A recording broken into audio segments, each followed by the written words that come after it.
Check out, these corners are quite tight. Wow, the car is really amazing, and also the delivery of the engine is really great. All brakes.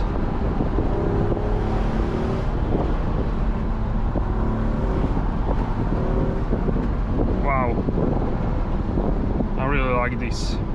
So this is like a 53 AMG super light, like a light version of that. It is different to the AMG, but it's also similar. For many people this could be the sweet spot. Let's go.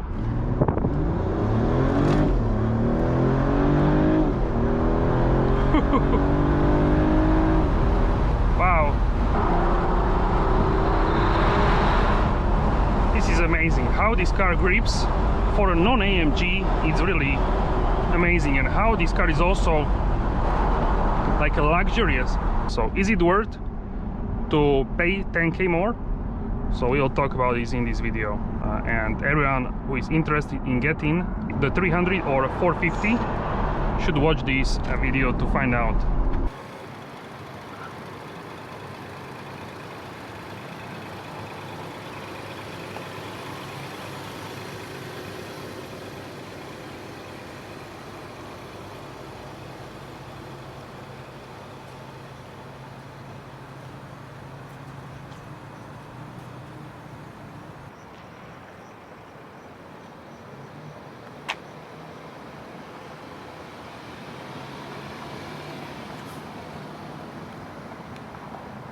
Or I guess welcome here in the CLE 450 Cabriolet convertible cockpit.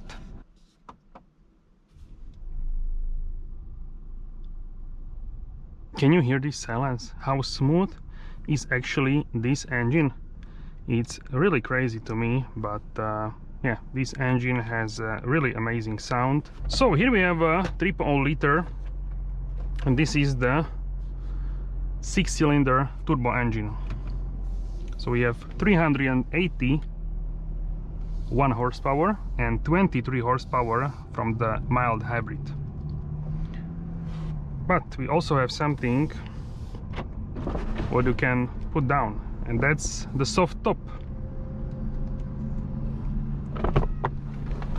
You can do this up to 60 km per hour, which is a little bit over 30 miles per hour.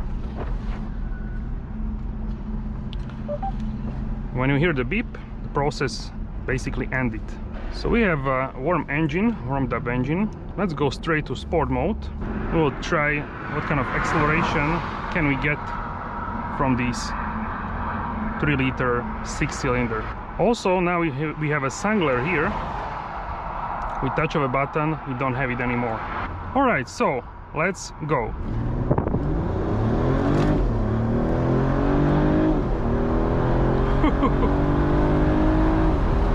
Wow, this is much more beefy, much more sporty than the CLE 300. Wow,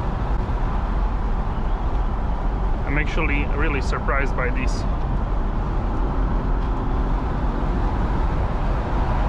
So here we have the second most powerful version, which is the CLE 450. So quickly, you wanted me to say the prices, so finally we have prices pretty quickly in the US. So it starts at 74k MSRP. I spec'd one at very nice spec. It was like 85k. Here in Europe starts at around 88k. Already with the VAT, so the US price is without the tax, I believe. Let me know if I'm wrong in the comment section down below, actually. But I believe MSRP is without the tax, but it's not that high, the tax in the US. So essentially we are looking at nice spec, about more than 100k basically in Europe, 110 maybe k, which is much more than in the US. But around this sort of number.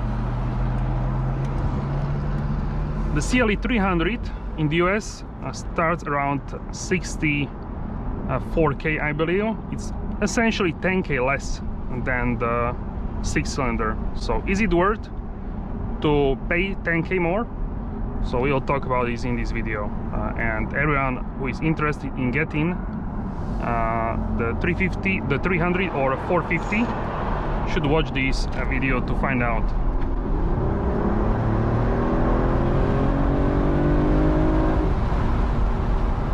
You really feel that this is much more motorsport oriented engine than the 300. The 300 is nice, and more or less I would say it is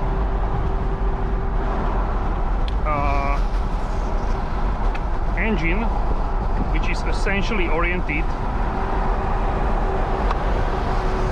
at moving from A to B basically. So it's not really a motorsport engine. So the 300 2.0 liter, 260 horsepower, and here we have 380. So that's essentially 120 horsepower more in this car. That's quite a big difference. So in terms of numbers, we have acceleration from 0 to 100 km per hour or 62 miles per hour in 4.7 seconds for the Cabriolet. For the coupe it's 4.4, and 0 to 60 miles per hour it's 4.5 seconds for the Cabriolet.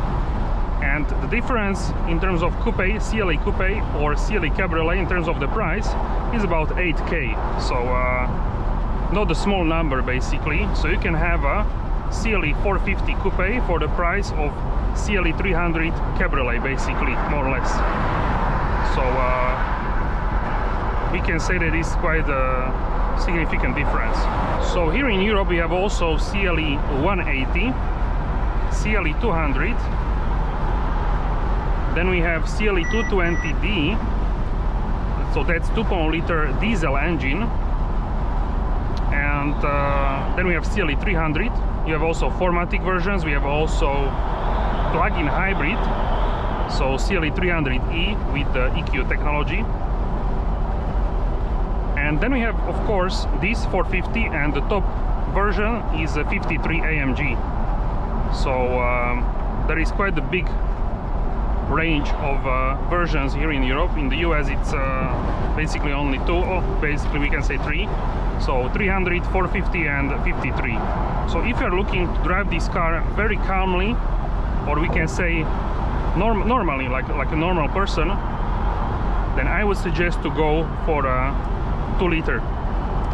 In Europe maybe for a diesel, but I would suggest go for a petrol because it's quieter and suits the character more than essentially the diesel. Diesel suits more like SUVs and like a large sedans. So this is more like a sporty car, so it suits the petrol more. That's the main basically thing what you need to think about. If you are a petrol head, I would say go for the 450 because you can feel on the throttle, you can feel in the steering, in the corners. This is much more hefty, much more motorsport inspired, motorsport taste of motorsport, we can say. You don't basically have a real performance car, but it is more hefty, it's more beefed up, it's more like meaty. You can feel that this is more basically that.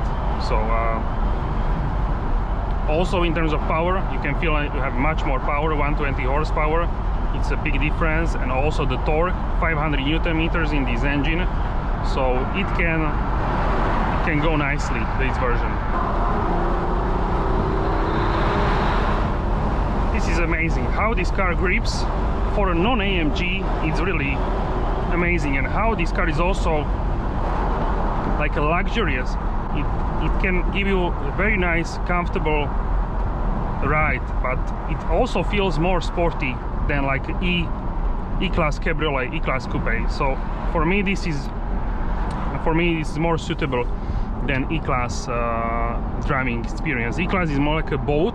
This is boat as well, but it has also like a sporty character, so it's very interesting, in a good way. So yeah. Also, when you are driving normally, not like performance-y, but normally, The consumption is really similar to the 2 liter, the 300. I drove the 300 like some weeks ago, few weeks ago, and essentially we are looking maybe 1 liter difference, not a big difference at all. In MPG it's also like a little bit, so it's not a big difference for sure. If you are buying this sort of car and you have a budget, this will not change anything for you, this sort of little bit difference in terms of the consumption. So I'm really happy that this is performing as it is, and I'm really curious to try now the 53 AMG, because I think that could be really this what we are looking for. So even better in the corners, even better, not better, but even more sporty steering feeling. So everything will be more AMG. So I think that will be really amazing car also in terms of the look. So I would say everything, AMG grille, everything will come together in the 53. But this is like I watched the video with the throttle house, and Tom said like on the 53 coupe, it was like too aggressive or something in this sort of idea. And he said that I believe his colleague James said it would be, for him it would be better to actually have a 450, and I can understand that, because the 450 is a little bit calmed down, basically 53 AMG. So this is like a 53 AMG super light, like a light version of that. So it is different to the AMG, but it's also similar because of the engine. So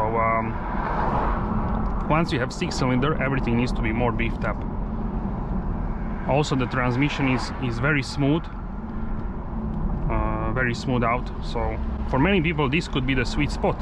It's also of course less expensive than 53 AMG. So even this is better, the price.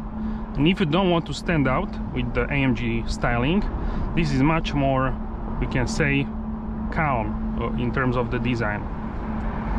So this could be also a benefit for many people. So I see this as a bridge between the two worlds, the 2 liter 300 and the AMG. This is like in between model, but very good one. So I would basically, if I would order a car, not like choose from the stock, if I would order, I would go either for like a 2 liter 200, or maybe in Europe in even like 180, but probably like 200, because there is not like big difference, and 200 has a little bit more horsepower than 180, but maybe even 180. And then what I would do, I would nicely load with these seats, diamond stitching, everything would be like super cool, and I would just drive normally like with the 2 liter. Don't even expect in your mind and in your heart that it will be like a performance. So you can drive normally, you can drive like a Maybach style, smooth style, so you can do that, smooth driving. But I would basically go for like a 200, 180. Then I would add these nice seats, the diamond stitching, and all of the nice options which I want in the car, which can add up quite a lot of money to the price, quite a lot of amount. If you do that with 300, you are already very close to like a base price of the 450, because 450 and 300 is like 10k difference. So I would even go like a low spec 450 instead of a high spec 300. So there is also difference. If you have a stock, then you can pick from the stock as well, it will be similar as well. So in Europe I would probably skip the 300 and go for like a low horsepower and just enjoy luxury, smooth driving with the extremely nice looking car. And if I wouldn't do that, if I would not do that, I would go for a 450 or even 53 AMG, why not? So that would be like a different price point.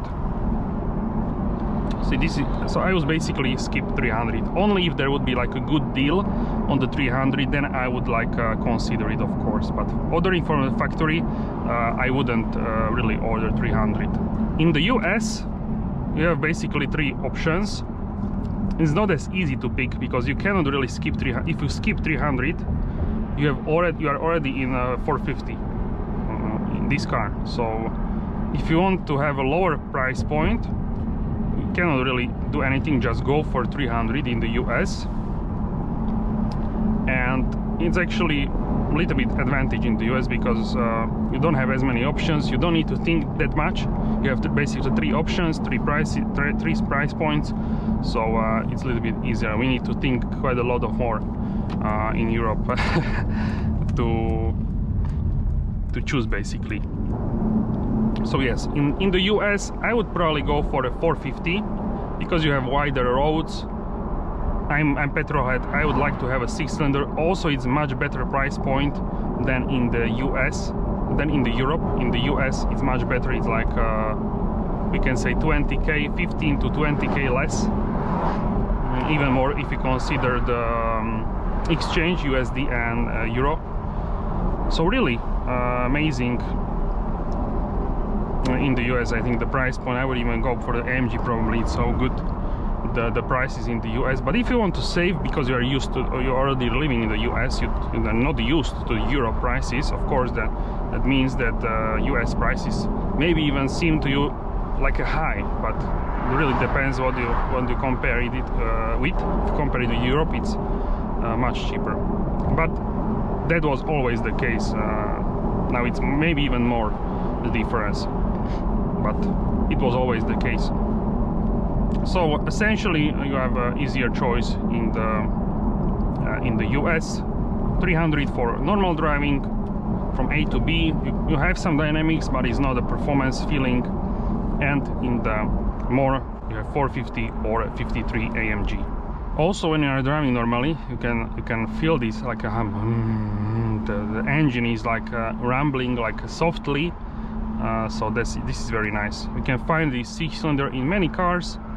In S-Class, in E-Class, in GLE, I believe in GLS. So many cars you can find this 6-cylinder is really popular. It's a fantastic inline 6-cylinder engine. Great consumption. The consumption is very similar, maybe even the same as we talk. So consumption is not even talking point in reality. The 2-liter very similar to this 3-liter. We'll go and check out what you can get in terms of the performance driving in the countryside, and especially here in the hill corners. It will be interesting to check it out. So we are in sport mode currently in the village, but we will go shortly outside. We will see what we can get out of this in terms of the performance and how this car feels in the corners. So here we have some forest section, and this will be good to test this. All right, so we can go on brakes, steering. Okay, nice. This car is really dynamic for its size. Check out, these corners are quite tight. Wow, the car is really amazing, and also the delivery of the engine is really great. On brakes.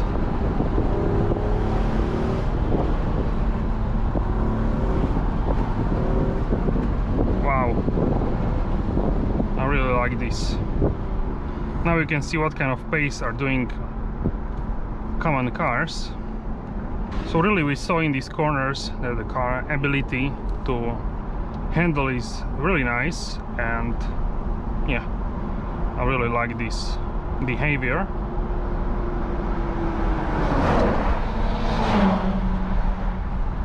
Now on the countryside road, even in sport mode, the suspension is not that stiff. It still is pretty comfortable, but also you can feel that it's more stiffened and leans, we can say, less in the corners, which is really good.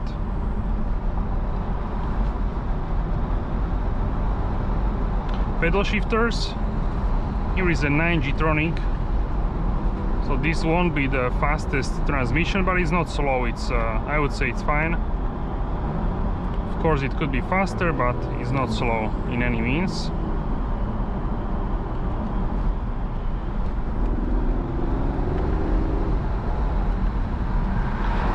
Especially the upshift. The upshift is quite fast, but downshift can be with a little bit lag.